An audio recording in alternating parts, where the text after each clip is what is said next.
Welcome to Riders Block. I'm Rex. He's Lav. As you can tell, I'm a little under the weather right now, so I'm going to struggle through. And Lav is about to get on a plane to go to Aruba, so he's a bit checked out. So nope. Exuma's next time. You'll get it right. That's close. Right. Next time. So close. Going to the Bahamas. So he's already checked out. We're going to try to do the best we possibly can. And we're going to start with Phil Mickelson because he hasn't played in a long time, but he's really, really good at making headlines. His management company announced this week that he has signed on to play both the U.S. Open, the PGA Championship, as well as the first LIV Golf event that's going to be held in early June in London. Now, his management team went on to explain that this is no guarantee that he's going to play, that it looks like he's probably going to make a decision at the moment, but he is signed up. What are the chances we see, first and foremost, Phil Mickelson at the PGA left? You must have been thinking about Aruba because that's where Jenna Sims had her bachelorette party. That's it. You were clearly following along on social media all weekend long. I'm still kind of pessimistic, Rex. I think the best opportunity for him to play is that first LIV Golf event, the second week of June outside London. That seems like the softest landing spot. I'm still not sure that Phil would be welcomed with open arms if he touched down in Southern Hills for his title defense at the PGA Championship. I think he'd be better insulated by some of those LIV Golf folks that he's been working so closely with over the past couple of years to get that venture off the ground. That's where I think we will see him first, not necessarily the PGA Championship. I'm not quite sure he's ready for that yet. You're probably right on this front. By all accounts, he hasn't been playing much golf. He hasn't been working on his game. By all accounts, he's going through the worst midlife crisis in the history of mankind based on some of the things he has said, he has done. I would be very surprised to see him at Southern Hills. And look, it's going to be odd one way or the other. If the defending champion isn't there, it's going to be odd, and it's certainly going to be strange days if he is there answering all those uncomfortable questions that he doesn't want to answer. And to your point, he probably won't have to answer those questions at the LIV Golf event. Now, he put in his request for a conflicting event release because the PGA Tour deadline for that particular event was Monday. And so I don't even know if we're going to see him there. But if he was going to surface, and we haven't seen him since really the beginning of this year, it was early this year at the American Express in Palm Springs, last time he played on the PGA Tour. That makes the most sense. He would be the most sheltered, and certainly he probably feels like he owes LIV Golf and the Saudis after some of his comments, that at the very least. I mean, that's the thing, right? Like he was part of that group that was helping write, along with the attorneys, the operating agreement for the Saudi league. It's not like he was going to all of a sudden turn their back on him after he disparaged both the Saudis and, of course, the PGA Tour, saying he was just using this rival tour to try and gain leverage with Jay Monahan and company. So you'd think that he would feel somewhat indebted if he didn't already have some sort of signed contract to play in these 8 events that he's going to have with the LIV Golf Series.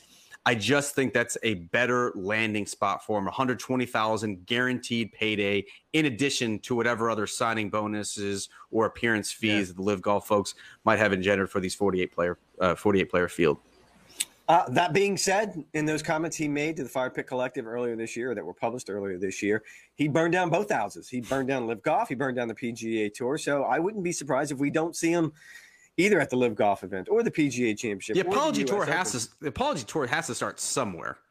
Well, and this got somewhere. It was interesting because this got brought up to me in a radio interview a few weeks ago, talking about how can Phil Mickelson change the narrative. And I've always been under the mindset that you can change the narrative by going out and playing well. And we certainly saw Tiger Woods do that over the course of his career. Every time he would get sideways for whatever reason, winning takes care of everything, I believe, is what the famous ad said.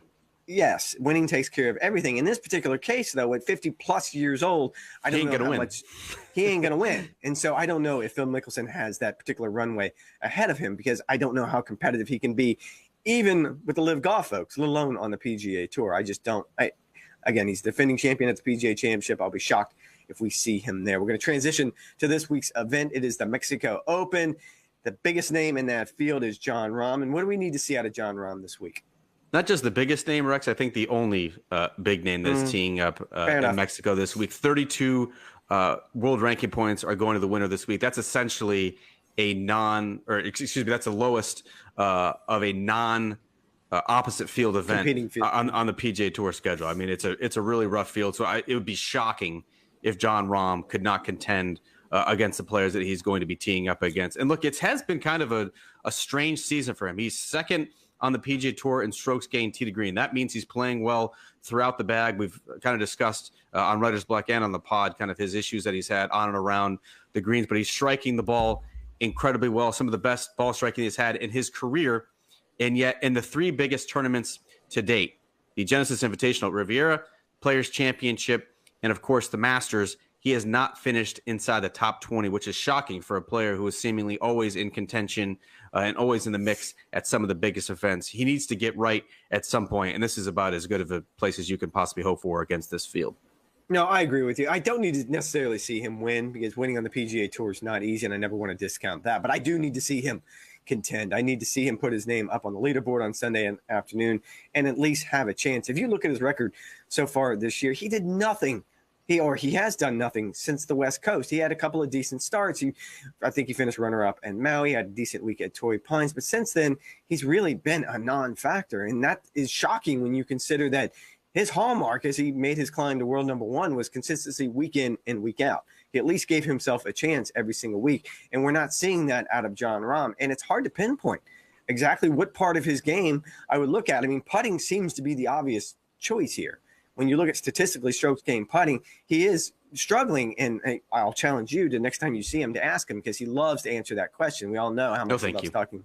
Yes, how much he loves talking about his putting. But I also think there's something just in his game in general. I think something's off a little bit. I mean, even before he had lost world number one, he didn't look like the same player. And it probably had more to do with the idea that the other players around him didn't come up and take that number one spot. It kind of prolonged it a little bit for him. But no, I don't see the same player now that we saw at this point last year.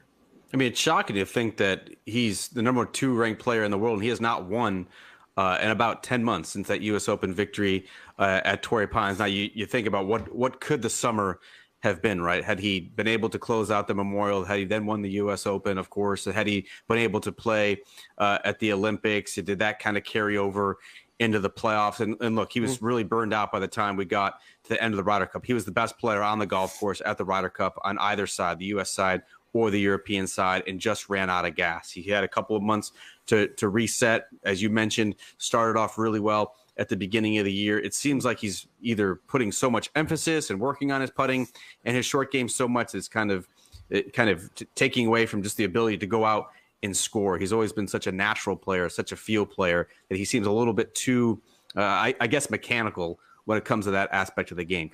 And the margins on the PGA Tour are so small, especially at the elite level. If you're just slightly off, you're not going to be able to get the job done. That's why this is just such a great opportunity for him to kind of pad his stats this week.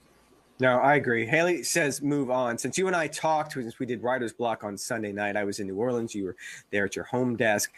A lot has happened, and it has a lot to do with LIV Golf. They announced that the final event of their 8-event series is going to be played at Doral. I don't know if there's a huge surprise there. There's been numerous reports that there's up to 15, I believe it's top 50 players in the world have requested conflicting event releases from the PGA Tour to compete in that first LIV Golf event in London. And we've also been told to go beyond that they feel like that they can secure these players for the 4 events in the United States, which are the events after the London event. What do you make of all this noise coming from LIV Golf? So look, it's 15 of the top 100, according to a LIV Golf spokesperson, players who have registered for the first event outside London. That's essentially what this week's Mexico Open is. I mean, it's not a great field. It's not absolutely atrocious either. It's just kind of strike your shoulders. There's going to be some usual suspects there. Certainly Phil Mickelson is among those who has registered for that event. We've heard rumblings about Lee Westwood, Ian Poulter, Sergio Garcia. Obviously, Robert Garrigus was the first player who has publicly acknowledged that he has asked for release. And at this rate, Garrigus might not even get into the field. So the first event's going to go off, and I'm sure it'll be just fine. But where the story is going to get very interesting is when it transitions to the United States for those 4 consecutive events that they're going to have beginning July 4th weekend. In the PGA Tour guidelines, they cannot issue releases to players for a conflicting event that is played in North America. Those events are played in North America. This is setting up to be a court battle that's going to play out for a couple of months, but if those PGA Tour players are not granted years. And so if PGA Tour players are not granted releases, you're going to have a court battle, and then you could conceivably, Rex, have a bunch of nobodies on the DP World Tour and a bunch of Korn Ferry Tour players who are in that team championship at Doral who are walking home with $4 million apiece as part of that $50 million purse. Yeah, we took a deeper dive on this on the podcast, and I did think it was interesting that the first event in London is going to go off. They're not going to get the players they want, but they're going to get plenty of PGA Tour players, and they're going to get plenty of high-profile PGA Tour players. If Sergio Garcia is indeed in the field, if Phil Mickelson gets the release and it does indeed show up, I think the bigger question is going to be moving forward, because you're absolutely right. There's no way the PGA Tour, they won't allow the same players. They literally can't. Yes. Now, then there is a precedent set. Like I was talking with a few agents last week about this. The match between Tiger Woods and Phil Mickelson just in recent years was technically played in North America. They had to get a conflicting event release for those two to compete in that event because it was the same week technically as a PGA Tour event. And they had to play a rights fee, and they had to agree to hold that. I believe it was on Tuesday. So you're not going head-to-head. That is where they screwed up. Had these events been scheduled for a Monday through Wednesday, it is a totally different conversation. But trying to schedule these events, it's a different conversation. Sunday, I don't know if it's a totally different conversation. I think it's a different conversation because it's not a direct conflict, conflict with those tournament rounds. And I think what you're going to end up with is the court battle. And you said months. It's going to be years. I mean, this is just going to unfold. And that's, I think, at least from LIV Golf's perspective, that's what they're looking for. That's what they're looking to accomplish here, because they know the PGA Tour is not going to give on this particular issue. They can't give on this particular issue. The Tour has to protect their sponsors. They have to protect their television partners, us, and the other television partners. So I think what you're going to end up with is a very, very hard no after that. And you're right. By the time they get to Doral, it's going to be a handful of Korn Ferry Tour players or even amateurs and players off the Challenge Tour, the DP World Tour in Europe. And it gets back to something else you and I talked about on the podcast. There's going to be players on that final money list that we've never heard of that make $4, $5, $6 million over the course of those 8 events. And that's where you're going to see the players on the PGA Tour start to take notice. They'll take notice, but does it matter? That's the big question. Are they compelled enough to join this Rebel Series when you're competing basically for just an ungodly sum of money, but basically no tournament title of importance? I think that's where the line is going to be drawn. And this is something you don't have to worry about as you pack up, you get ready to go to the Bahamas with your wife and your small family. And I'm sure you guys will have a wonderful time. Sunday night, we'll be right back here recapping the Mexico Open. Not with that guy. He'll be in the Bahamas. See ya. I'll be very tanned and probably a little bit hungover. A little bit? See ya. A little bit.